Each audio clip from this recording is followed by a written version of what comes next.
বিনিয়োগ, শিল্প ও বাণিজ্য। প্রিয় দেশবাসী, দেশে বেসরকারি বিনিয়োগ বৃদ্ধি করতে করে উপযুক্ত পরিবেশ সৃষ্টি করা, তাই বিনিয়োগের পথে বিদ্যমান অন্তরায়গুলো চিহ্নিত করে তার দ্রুত সময় দূর করার বিষয়ে আমরা সর্বোচ্চ চেষ্টা করছি। বাংলাদেশ সিঙ্গেল উইন্ডো BSW খোলা হয়েছে।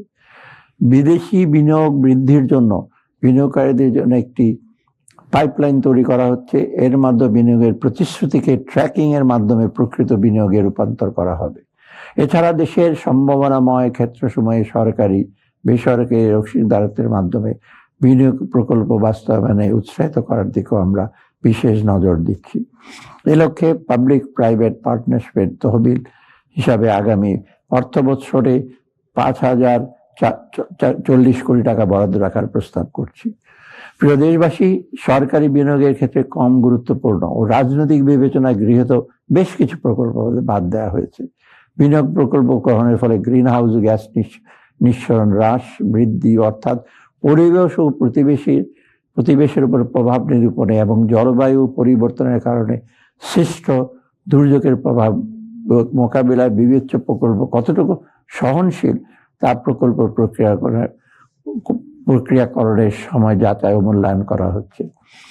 প্রিয় দেশবাসী, আমরা সিদ্ধান্ত নিয়েছি 2026 সালের নভেম্বর মাসে স্বাভাবিক নিয়মে স্বল্পোন্নত দেশের তালিকাতে আনুষ্ঠানিক উত্তরণ পরবর্তী সময়ে চ্যালেঞ্জ সমূহ মোকাবেলায় ভবিষ্যতের কর্ম পরিকল্পনা সমূহ চিহ্নিত করে ইতিমধ্যে স্মুথ ট্রানজিশন স্ট্র্যাটেজি STS প্রণয়ন করা হয়েছে।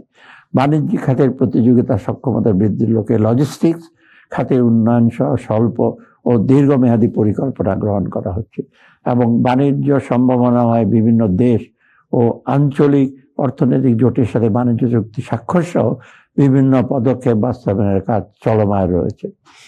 ক্ষুদ্র ও মাঝারি শিল্পের উন্নয়ন।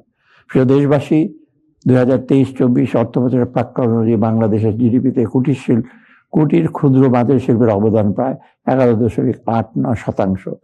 সম্ভাবনাময় এই খাতের বিকাশে সংশ্লিষ্ট উদ্যোক্তাদের দক্ষতা বৃদ্ধি এবং ব্যবসার পরিবেশ উন্নয়নের লক্ষ্যে বিভিন্ন কার্যক্রম চলমান রয়েছে। আগামী 3 বছরের মধ্যে এই খাতের বিকাশে 15,000 নতুন উদ্যোক্তা তৈরি, 25,000 উদ্যোক্তাকে দক্ষতামূলক ও কারিগরি প্রশিক্ষণ প্রদান, বিভাগীয় শহরে SME প্রোডাক্ট ডিসপ্লে ও সেলস সেন্টার স্থাপন, জেলা শহরে আঞ্চলিক SME পণ্য মেলা আয়োজন,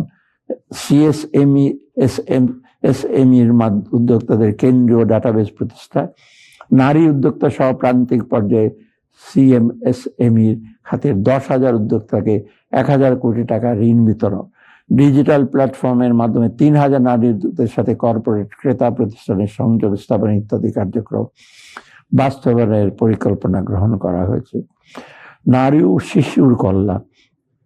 প্রিয় দেশবাসী, নারী সুরক্ষা নিশ্চিত করতে জাতীয় মহিলা প্রশিক্ষণ ও উন্নয়ন একাডেমির মাধ্যমে মহিলাদের জন্য দক্ষতা ভিত্তিক কর্মসূচি গ্রহণ করা হয়েছে এবং উপজেলা পর্যায়ে মহিলা প্রশিক্ষণ কেন্দ্রের মাধ্যমে প্রশিক্ষণ প্রদান করা হচ্ছে।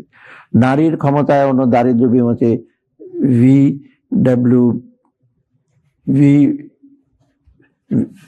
VWEB কর্মসূচির আওতায় ভালনারেবল উইমেন ডেভেলপমেন্ট কর্মসূচির আওতায় নির্বাচিত 20,000 নারীকে প্রশিক্ষণ প্রদান করা হয়েছে।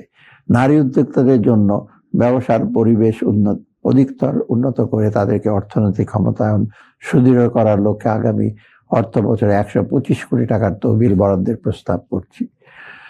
প্রিয় দেশবাসী, কর্মজীবী নারীর পাশাপাশি অনেক নারী হোম মেকার হিসেবে তাদের শ্রম এবং সময় উৎসর্গ করছেন, কিন্তু তাদের এই গুরুত্বপূর্ণ ভূমিকাকে প্রায়শই যথাভাবে মূল্যায়ন করা হয় না। আমি সরকার এবং আপামর জনসাধারণের পক্ষ থেকে তাদের প্রতি গভীর শ্রদ্ধা এবং কৃতজ্ঞতা জ্ঞাপন করছি। ভবিষ্যতে তাদের অবদান আর্থিক মানদণ্ডের ভিত্তিতে GDP-তে যোগ করার লক্ষ্যে প্রয়োজনীয় পদ্ধতিগত পদক্ষেপ নেওয়া হবে। জুলাই বিপ্লবে শিশু শহীদদের 84টি পরিবারকে আর্থিক সহায়তা প্রদান করা হয়েছে এবং এই বিপ্লবে আহত শিশুদের মূল ধারায় ফিরিয়ে আনতে প্রচেষ্টা অব্যাহত রয়েছে। স্থানীয় সরকার।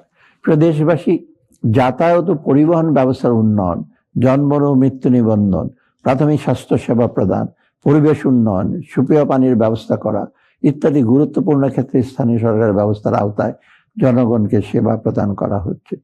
আধুনিক নগর ব্যবস্থা গড়ে তোলার জন্য বিভিন্ন শহরে সড়ক অবকাঠামো উন্নয়ন, নিরাপদ পানি সরবরাহ, ড্রেনেজ ব্যবস্থা উন্নয়ন, আধুনিক পয় নিষ্কাশন ও প্রাথমিক বর্জ্য ব্যবস্থাপনা নিশ্চিত করতে বিভিন্ন স্বল্প ও দীর্ঘমেয়াদী কর্মসূচি গ্রহণ করা হচ্ছে।